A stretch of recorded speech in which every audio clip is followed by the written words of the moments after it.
Hello dear friends, कैसे हैं आप? मस्त रहो, स्वस्थ रहो।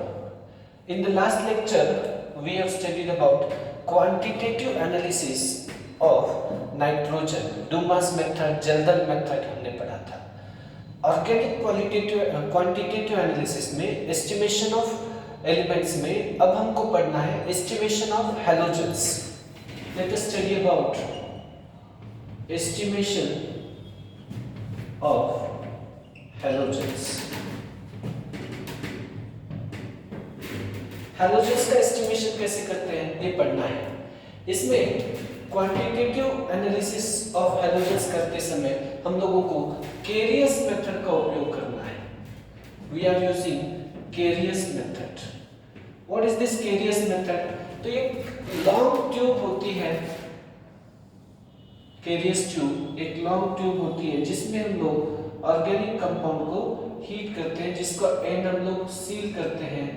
लगभग 50 सेंटीमीटर लॉन्ग ट्यूब होती है ये, और इसमें ऑर्गेनिक कंपाउंड को एक छोटे से ट्यूब, फ्यूजन ट्यूब जैसे ट्यूब में, छोटा टेस्ट ट्यूब में मान दे सकते हैं, उसमें रख के ऑर्गेनिक कंपाउंड को फ्यूमिंग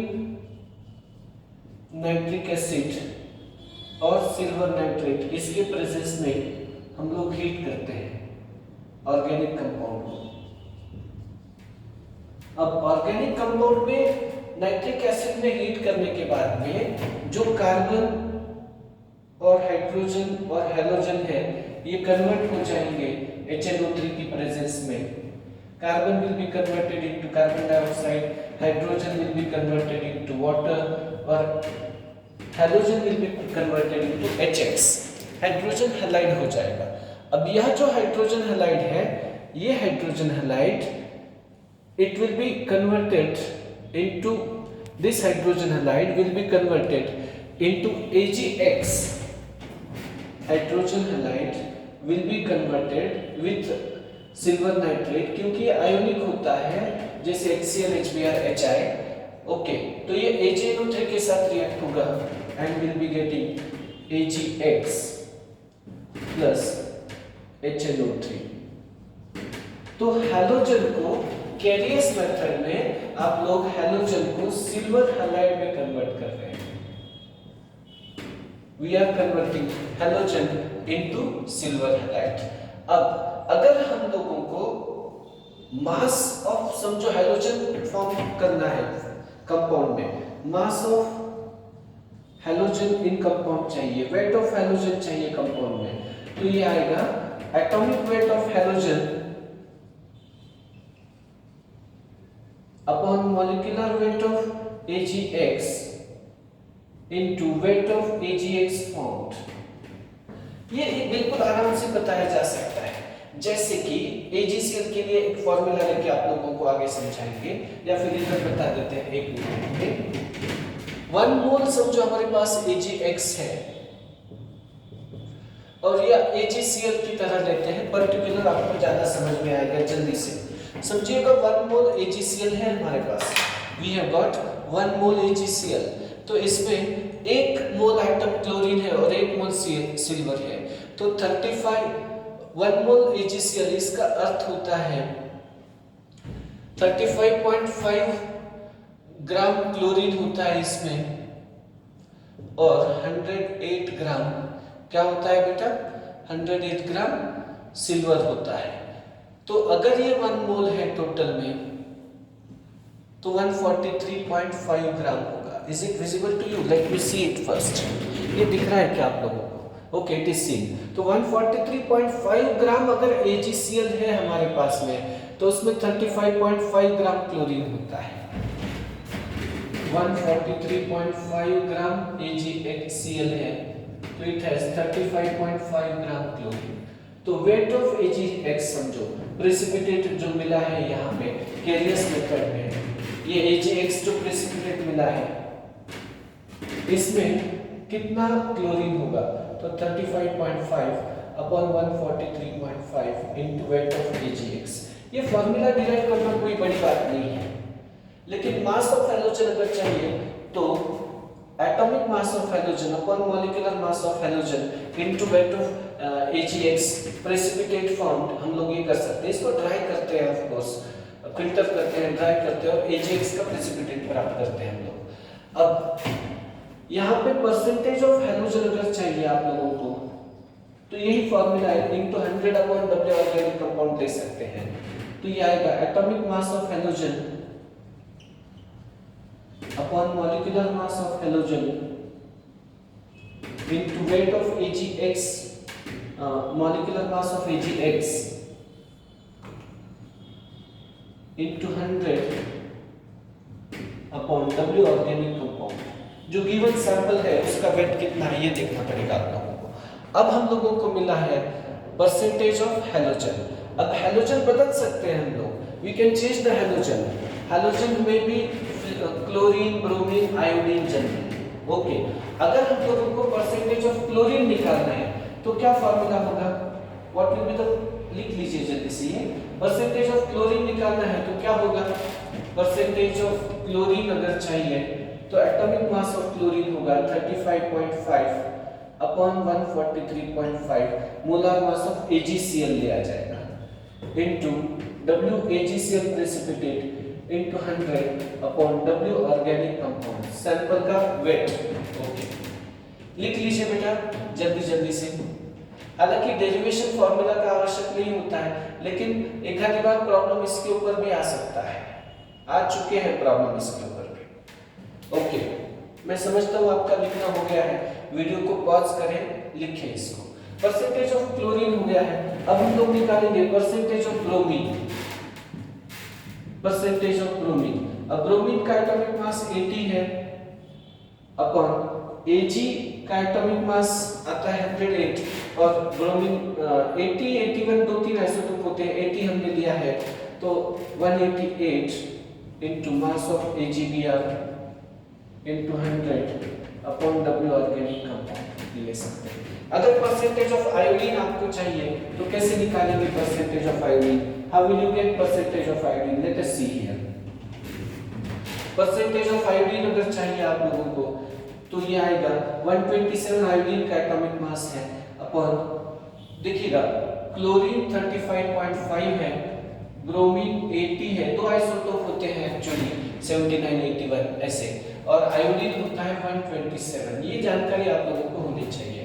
127 प्लस 108 ऐड करके लीजिए, 8 और 7 15, carry 1 3, 235 into WAgI, silver iodide बनता है आयोडीन का, into 100 upon W organic compound. तो ये मेथड है जिसमें हम लोगों ने ऑर्गेनिक कंपाउंड में सिल्वर हैलाइड में कन्वर्ट करके हैलोजन के परसेंटेजेस फाइंड किए हैं।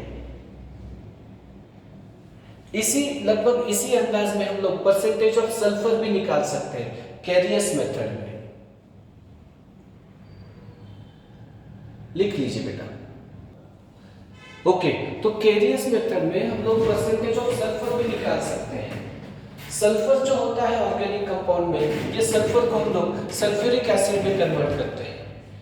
Sulphur is converted into sulphuric acid nitric acid की प्रेजेंस में या Na2O2 की प्रेजेंस में सल्फर का कन्वर्जन सल्फ्यूरिक एसिड में किया जाता है। ओके, तो ऑर्गेनिक कंपाउंड में जो सल्फर है उसको हम लोग Na2O2 या नाइट्रिक एसिड की वजह से ऑक्सीडाइज कर रहे हैं सल्फ्यूरिक एसिड में। कैरियस ट्यूब में बेरियम क्लोराइड भी रखा जाता है साइड में, और ये जो सल्फ्यूरिक एसिड है ये बेरियम क्लोराइड के साथ रिएक्ट होता है और हम लोगों को मिलता है बेरियम सल्फेट और HCl। अब बेरियम का एटॉमिक मास होता है 137, सल्फर का 32 और ऑक्सीजन का 16। बेरियम क्लोराइड का एटॉमिक मॉलिक्यूलर मास आता है 233। ओके, तो ये रेडीमेड डेटा चाहिए हम लोगों को, we need this as a readymade data.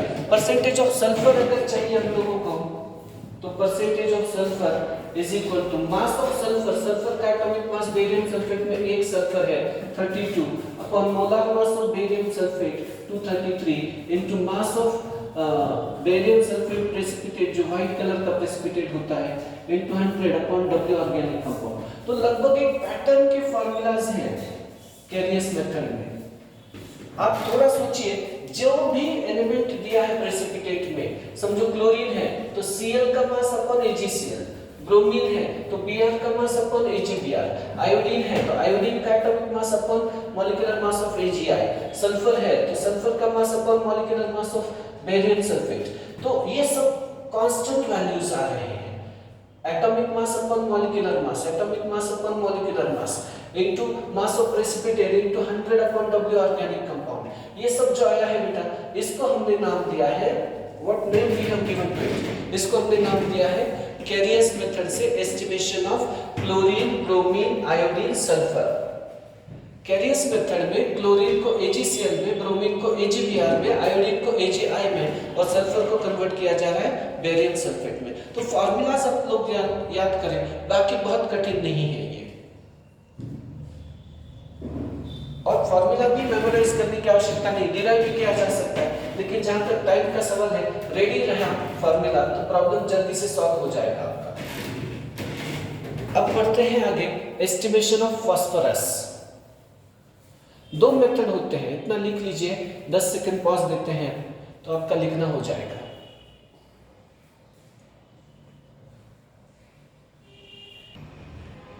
Okay, now let us study estimation of phosphorus there. Estimation of phosphorus. Phosphorus को ऑर्गेनिक कंपाउंड में जो फास्फोरस है, नाइट्रिक एसिड या Na2O2 की मदद से हम लोग कन्वर्ट कर रहे हैं, जैसे केरियस ट्यूब में वगैरह HNO3 के साथ हीट कर रहे हैं, Na2O2 है या नाइट्रिक एसिड है, इससे कन्वर्ट कर रहे हैं H3PO4 में, फास्फोरिक एसिड में। यह जो फास्फोरिक एसिड है H3PO4, उसको हम लोग रिएक्ट करवा रहे हैं अमोनियम मॉलिब्डेट के साथ, NH4 taken thrice MoO4 plus HNO3। Okay, तो अमोनियम मॉलिब्डेट के साथ हम लोग कन्वर्ट कर रहे हैं इसको। ओके, ये अमोनियम मॉलिब्डेट में NH4 टेकन ट्वाइस है, इतना करेक्शन कर लीजिएगा। Ammonium मॉलिब्डेट NH4 taken twice MoO4 है। अब ये कन्वर्ट हो जाता है अमोनियम फॉस्फोमॉलिब्डेट में, NH4 taken thrice. Actually ammonium phosphate सीधा लिख दें, इसका टेंशन ना लें, और 12 का 12 एज इट इज रखें, इसको कोई टेंशन नहीं है। अमोनियम मॉलिब्डेट लिख दीजिए यहाँ पे, और अमोनियम फॉस्फेट 12MoO3, तो उसको बोलते हैं अमोनियम फॉस्फोमॉलिब्डेट, प्लस हमारे पास मिलेगा साइड में NH4NO3 ammonium nitrate plus water. Reaction लिख लीजिए, बैलेंस तो आराम से हम लोग कर ही सकते हैं इस रिएक्शन को, we can balance this reaction. ये 12 इधर आवश्यक, अगर ये ठीक है कोई प्रॉब्लम नहीं है इस रिएक्शन को, नो प्रॉब्लम है।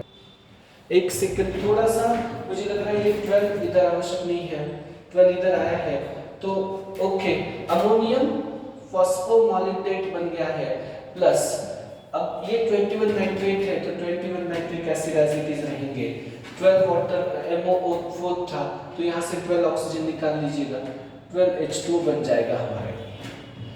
तो फास्फोरिक एसिड को, मतलब फास्फोरस को फास्फोरिक एसिड में, फास्फोरिक एसिड को अमोनियम मॉलिब्डेट के साथ में, इसका नाम होता है ammonium मॉलिब्डेट,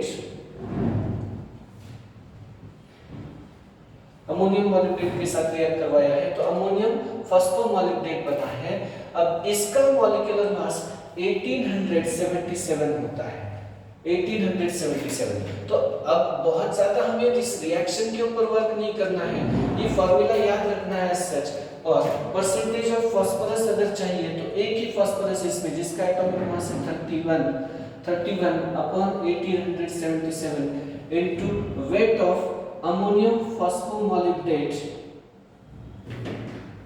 PO4 12MoO3 formed, ammonium phosphomolybdate into 100 upon W organic compound, ये लिखा जाएगा। ये या फिर वेट ऑफ प्रेसिपिटेट भी लिख सकते हैं, इतना बड़ा फार्मूला याद रखने के बजाय, लेकिन कभी-कभी फार्मूला भी पूछा जा सकता है, we should be ready for it. तो this is what is estimation of phosphorus ये एक मेथड है। दूसरा भी एक मेथड है, पायरोफॉस्फेट वाला टेक्निक है, जिसमें भी हम लोग ये डिटरमाइन करते हैं percentage of phosphorus. We determine percentage of phosphorus in pyrophosphate as well. इतना लिख लीजिए, फिर आगे बढ़ते हैं। रिएक्शन भी देख लीजिएगा एक बार, कठिन नहीं है, थोड़ा मेमोराइज भी करना पड़ेगा इसको, ये फॉर्मूला मेमोराइज करना होगा। Okay, right quickly so that I can go ahead with next method of estimation of phosphorus. Okay, अब ये मेथड है एस्टिमेशन ऑफ फास्फोरस का। दूसरा मेथड है, दोनों पता होनी चाहिए प्रॉब्लम के एंगल से हम लोगों को। इस मेथड में हम लोग क्या करते हैं, ऑर्गेनिक कंपाउंड का जो फास्फोरस है उसको नाइट्रिक एसिड या Na2O2 से फास्फोरिक एसिड में ऑक्सीडाइज कर देते हैं। ये ऑक्सीडेशन रिएक्शन है। अब यह जो फास्फोरिक एसिड है इसको मैग्नीशियम मिक्सचर के साथ रिएक्ट करते हैं। Magnesium mixture, magnesium chloride, ammonium chloride, इसका मिक्सचर होता है। अब ये बनाएगा हमारे लिए MgNH4PO4 प्लस HCl। सीधी बात है बेटा, ये 2 क्लोरीन और ये 1 क्लोरीन, 3 क्लोरीन है, 3 H है, तीनों को हटा दीजिए, 3HCl बना दीजिए, मैग्नीशियम अमोनियम फॉस्फेट बना दीजिए।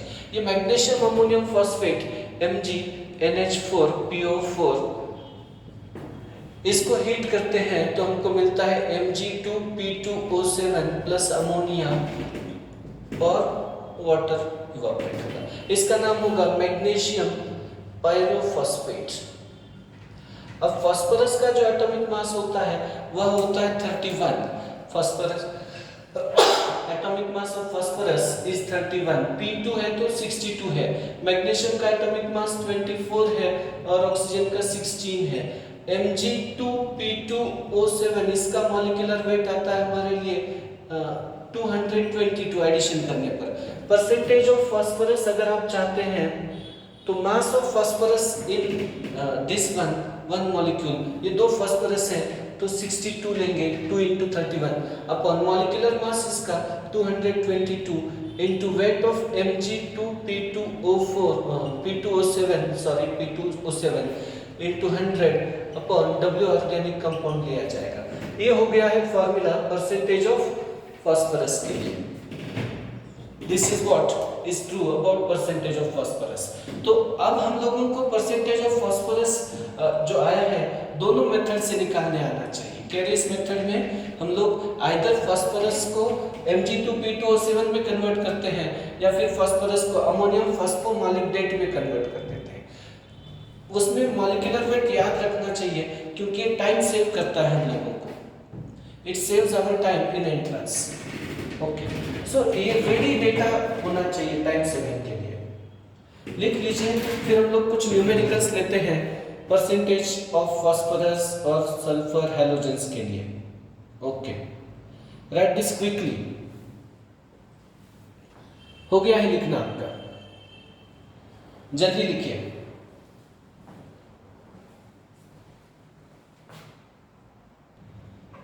ओके, कभी कभी कुछ बुक्स इसके अलावा पर एस्टिमेशन ऑफ ऑक्सीजन के ऊपर भी थोड़ा सा क्रॉस जाते हैं। वैसे तो एस्टिमेशन ऑफ ऑक्सीजन डायरेक्टली नहीं किया जाता है। एस्टिमेशन ऑफ ऑक्सीजन जब करते हैं हम लोग, परसेंटेज ऑफ ऑक्सीजन अगर हम लोग जाते हैं तो ये आता है 100 minus sum of percentage of other constituents होता है। This is what is a percentage of oxygen out there, 100 minus sum of percentage of other constituent elements, that is percentage of oxygen। लेकिन कुछ लोग क्या करते हैं, एक थोड़ा केमिकल मेथड भी देते हैं, रिएक्शन वाला मेथड, जिसमें हम लोग क्या करते हैं ऑर्गेनिक कंपाउंड में जो ऑक्सीजन है उसको ज्यादा हीट करते हैं, इनकम्प्लीट कंबशन करते हैं इसका, और हम लोग उसको कार्बन के साथ हीट करके स्ट्रांगली कार्बन मोनोऑक्साइड बना रहे हैं गैस। अब ये कार्बन मोनोऑक्साइड को ऑक्सीडाइज किया जाता है I2O5 से, स्ट्रांग हीटिंग करने पर आयोडीन पेंटॉक्साइड से ये बनता है कार्बन डाइऑक्साइड और आयोडीन। अब एक कार्बन मोनोऑक्साइड, एक ऑक्सीजन लगता है तो 5 ऑक्सीजन ये सप्लाई कर रहा है, 5 कार्बन मोनोऑक्साइड लगेंगे हमारे पास और ये मिलेगा 5 कार्बन डाइऑक्साइड और आयोडीन। यहाँ पे इतनी बात हम लोगों को याद रखनी है कि ये जो आयोडीन बन रहा है ये 1 मोल अगर है, 1 मोल आयोडीन अगर है हमारे पास में, तो 5 into 1 mole oxygen atom, 1 mole atom of oxygen लेना है यहाँ पे हम लोगों को। कार्बन मोनोऑक्साइड में 5 मोल ऑक्सीजन एटम है, 5 मोल ऑक्सीजन नहीं है, 1 मोल आयोडीन है इसमें। तो अब अगर समझो हम लोगों को ये पता चल गया है कि लेट अस से आयोडीन का एटॉमिक मास है 127, तो 2 into 127 ग्राम आयोडीन प्रोड्यूस होता है, तो 5 into 16 ग्राम ऑक्सीजन है। थोड़ा सा स्टोइकियोमेट्री समझिए बेटा, ये 2 आयोडीन के एटम है, तो 2 into 127 ग्राम आयोडीन है, तो 5 into 16 ग्राम ऑक्सीजन है। यहाँ पे समझो अगर mass of iodine liberated W gram of iodine liberate होता है तो कितना ऑक्सीजन है, मास ऑफ ऑक्सीजन निकाला जाएगा, तो ये आएगा 5 into 16 upon 2 into 127 into mass of iodine formed. लेकिन अगर आप परसेंटेज चाहते हैं ऑक्सीजन का, तो परसेंटेज ऑफ ऑक्सीजन इधर लिखा जाएगा, मैं इधर लिखता हूँ साइड में, ये सब एज इट इज रहेगा। Percentage of oxygen it will be equal to 5/2 into 16 upon 127, तो सीधा सीधा है I2O5 इस तरह से, ये 5/2 आया है। ऑक्सीजन 16 है अपॉन 127 आयोडीन एटॉमिक मास है into mass of iodine liberated into 100 upon W organic compound. इससे आप लोगों को परसेंटेज ऑफ ऑक्सीजन मिल जाएगा। थोड़ा कैलकुलेशन बेस जरूर है, लेकिन पढ़ना तो पड़ेगा आप लोगों को। You will have to study this properly. Okay, now it is completely visible to you all. लिख लीजिए, और थोड़ा स्टोइकियोमेट्री मोल कंसेप्ट आता है, तो इसको नहीं भी पढ़े तो एंड टाइम पे भी सॉल्व कर सकते हैं हम लोग एग्जाम में। लेकिन अगर पढ़ के जाते हैं तो बेहतर होगा, टाइम सेव होता है, उससे फास्ट होते हैं कैलकुलेशन प्रैक्टिस से। ये एक मेथड है एस्टिमेशन ऑफ ऑक्सीजन के लिए। आजकल एक नया तरीका भी आया है जिसको बोलते हैं CHN एनालाइजर। ये CHN एनालाइजर डायरेक्टली रिजल्ट दे देता है हम लोगों को। CHN एनालाइजर में हम लोगों को कौन से एलिमेंट है, कार्बन, हाइड्रोजन, नाइट्रोजन कितने क्वांटिटी में है, परसेंटेज क्या है, ये डायरेक्ट रिजल्ट मिलता है सेकंड्स के अंदर। तो ये जो पुराना तरीका है ये अब थोड़ा सा आउटडेटेड ही हो चुका है। नए नए एडवांस टेक्निक आए हैं, स्पेक्ट्रोस्कोपी है, मास स्पेक्ट्रोस्कोपी है। इस सब से हम लोग एलिमेंट का और कंपाउंड का एस्टिमेशन बहुत आराम से और इजीली कर सकते हैं कम समय में। कम क्वांटिटी ऑफ कंपाउंड भी है तो भी एस्टिमेशन प्रॉपर हो जाता है। लिख लीजिए एकदम। अब हम कुछ प्रॉब्लम सॉल्व करते हैं एस्टिमेशन ऑफ हैलोजन सल्फर के लिए। Okay, here comes our first problem. 0.15 gram of organic compound on analysis by 0.15 gram of organic compound on analysis by Carius method gives 0.12 gram AgBr। Percentage of bromine कितना है? Okay, percentage of bromine कितना है? तो formula base है ये problem, percentage of bromine निकालना है। तो याद रखिए AgBr में कन्वर्ट करते हैं, तो Br अपॉन AgBr, ऐसे भी मैं बच्चों को बोलता हूँ याद रखने को, Br अपॉन AgBr। तो Br अपॉन AgBr है, सॉरी, तो Br का मास है 80 अपॉन AgBr का मोलार मास है 188 into mass of AgBr precipitate into 100 upon W organic compound, weight of sample. तो ये 80 upon 188 into mass of precipitate is 0.12 into 100 upon 0.15। अब ये कैलकुलेशन हम लोगों को करने पड़ेंगे। Will make this calculations and calculation करने के बाद ये डेसिमल तो कैंसिल हो जाएगा यहाँ पे। तो 3 4 3 5 80 इंटू 3 इंटू 100 को कैंसिल कर देते हैं 1.88 इंटू ये 5 आ जाएगा। Okay, make this calculations correctly. ये 4 होना चाहिए था, 3 4 जा 3 4 जा 3 5 जा। अब ये 32 है और इसको 2 समझते हैं तो 5 2 जा 10 अप्रोक्सीमेटली, 10 को थोड़ा कम आएगा ये, तो ये 33-34% के अराउंड आ जाएगा। 33 to 34% के बीच में ये आपका आंसर आ जाएगा। अगर ऑप्शन बहुत क्लोज है तो देख लीजिएगा, नहीं तो इतना रफ एस्टिमेशन ठीक है हमारे लिए। This is all right. ये एस्टिमेशन ऑफ ब्रोमीन है। This is what is estimation of bromine. Formula में वैल्यू रखने का, कैलकुलेशन करने का, फटाफट आंसर आ जाता है। चलिए अगले प्रॉब्लम की तरफ चलते हैं। सल्फर, ऑक्सीजन सबके एस्टिमेशन के लिए 2 2 3 3 सैंपल एग्जांपल्स हम लोग लेने वाले हैं। Okay, here comes the next problem. In Carius method 0.157 gram of organic compound gives 0.4813 gram of barium sulphate precipitate. Percentage of sulfur in compound is how much? अब मैंने एक सिंपल सा आइडिया बताया है कि सल्फर का परसेंटेज निकालना है, तो S/BaSO4 लिखिए, तो ये शुरुआत हो जाती है हमारी। S मतलब 32, तो percentage of sulphur 32 upon barium sulphate का मोलार मास। अब बेरियम 137 है, सल्फर 32 है और O4 64 है। ऐड कर सकते हैं। अब डिफरेंट आइसोटोप होते हैं इसके लिए।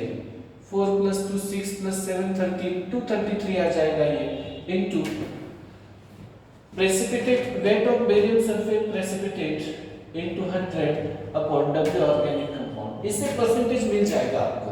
ये हो जाएगा 32 upon 233 into mass of barium sulphate precipitate is 0.48 approx लेते हैं।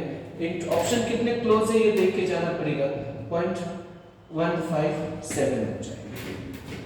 ओके, कैलकुलेशन करिए और आपका आंसर आपके पास रेडी हो जाएगा।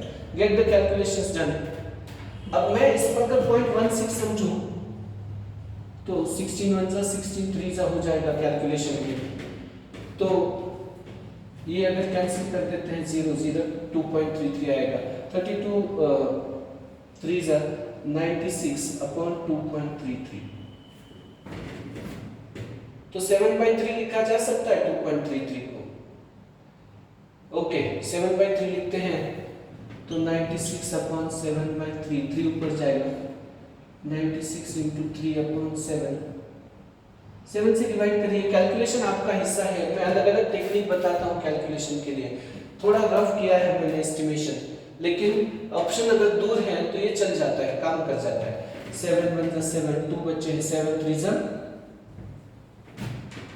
7 3 जा कितना था 21, बचते हैं 5, 13.5।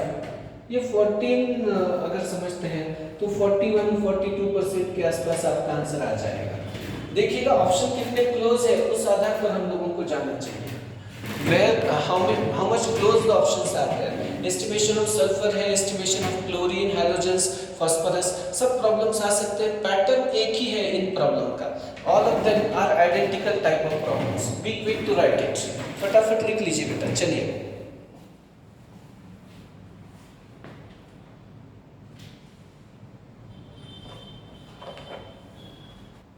ओके, चलिए अगले प्रॉब्लम की तरफ चलते हैं। In the qualitative and quantitative analysis, ये प्रॉब्लम इस तरह से है। In the quantitative analysis of organic compound, 0.31 gram, 0.31 gram of organic compound on analysis gave 0.444 gram of magnesium pyrophosphate. Percentage of phosphorus is how much? What is the percentage of phosphorus in the given organic compound? चलिए बेटा फटाफट से कोशिश करिए, 1 minute देते हैं आपको, 1 minute नहीं 10 सेकंड देते हैं, कम से कम सोच के रखिए क्या फॉर्मूला है इसमें। Try to practice this quickly. Option से कुछ नहीं होता है इसमें, सिंपल कैलकुलेशन बेस है ये, स्कूल लेवल पे कैलकुलेशन आते हैं। याद रखिए मैग्नीशियम पायरोफॉस्फेट Mg2P2O7 है, तो मैंने आइडिया दिया है जिसका परसेंटेज है उसको न्यूमरेटर में रखें, तो P2 अपॉन Mg2P2O7 रख दीजिए इसको, तो आप लोगों को परसेंटेज का शुरुआत हो जाएगा फॉर्मूला। तो P2 बोले तो 2 फास्फोरस 62 होता है, 1 फास्फोरस 31 है, तो percentage of phosphorus will be 62 upon molecular mass ये 24 प्लस 62 प्लस 112 ट्रिपल 2 आता है 22282। Weight of magnesium pyrophosphate precipitate Mg2P2O7 into 100 upon W organic compound. Value substitute करिए, कैलकुलेशन करिए, आपका रिजल्ट ओके हो जाएगा। तो 62 अपॉन, अब कैलकुलेशन बेस्ड है, कुछ लोग इसको 31 अपॉन 111 भी लिख सकते हैं, into Mg2P2O7। Mg2P2O7 बोले इसका वेट है 0.444 into 100 upon weight of organic compound 0.31 है। थोड़ा रफ एस्टिमेट अगर करते हैं तो ये डेसिमल इधर कैंसिल हो जाएगा, 111 0.4 आ जाएगा, ये 31 कैंसिल हो जाएगा, तो 40% के आसपास आपका आंसर आना चाहिए, मेरा ये कैलकुलेशन है। एंट्रेंस में इतना अप्रोक्सीमेशन करना ही पड़ेगा अगर सही समय में आंसर देना है तो। This is what is estimation of phosphorus, sulphur, phosphorus, chlorine, bromine, iodine, ये सब आ सकते हैं इसी पैटर्न में। लिख लीजिए बेटा जल्दी से, be quick to write this. Okay, लिखना हो गया। कभी कभी ऑर्गेनिक कंपाउंड्स के लिए ये मॉलिक्यूलर मास डिटरमिनेशन के लिए विक्टर मेयर नाम के साइंटिस्ट से प्रॉब्लम देते हैं। एक्चुअली विक्टर मेयर का जो टेक्निक है ये वोलाटाइल ऑर्गेनिक कंपाउंड के लिए काम में आता है। Victor Meyer's method is used to determine molar mass of volatile organic compounds. देखिएगा, विक्टर मेयर्स मेथड, इसमें क्या करते हैं, molar mass of volatile organic compound निकालते हैं हम। इसमें क्या करते हैं कि विक्टर मेयर के एक ग्लास ट्यूब है और इस विक्टर मेयर के ग्लास ट्यूब में, कोई भी टाइप का ग्लास ट्यूब है, इसमें W gram of organic compound है, इसको हम लोग हीट करते हैं, इवापोरेट करते हैं, वेपोराइज करते हैं,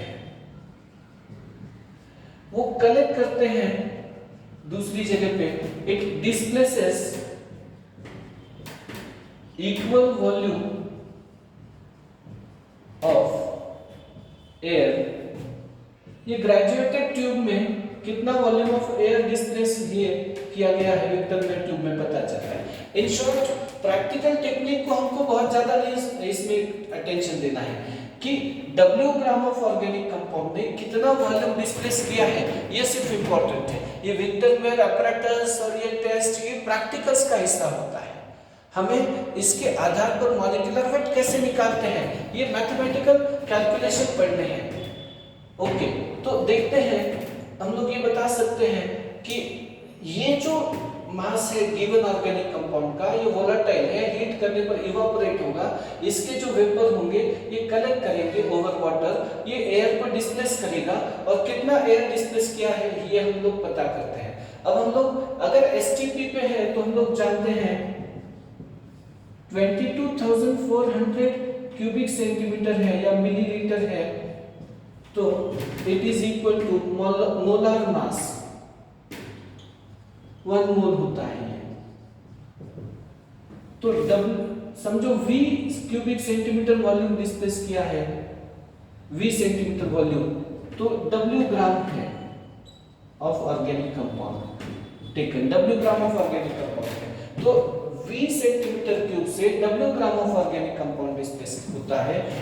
क्रॉस मल्टीप्लिकेशन से V सेंटीमीटर क्यूब के लिए W gram of organic compound है, 22,400 सेंटीमीटर क्यूब से कितना आएगा, वो m आएगा मोलार मास। तो मोलार मास अगर हम लोगों को निकालना है तो 22,400 into mass of organic compound taken upon V, ये V जो है वॉल्यूम ऑफ एयर डिस्प्लेस्ड है। मैं एक प्रॉब्लम में देता हूँ आप लोगों को, इसमें स्टेट्स ऑफ मैटर और मोल कंसेप्ट का ज्यादा रिलेशन है इंस्टेड ऑफ प्रैक्टिकल्स कैलकुलेशन में या न्यूमेरिकल्स के लिए।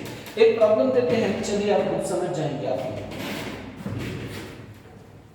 116 milligram of organic compound displaces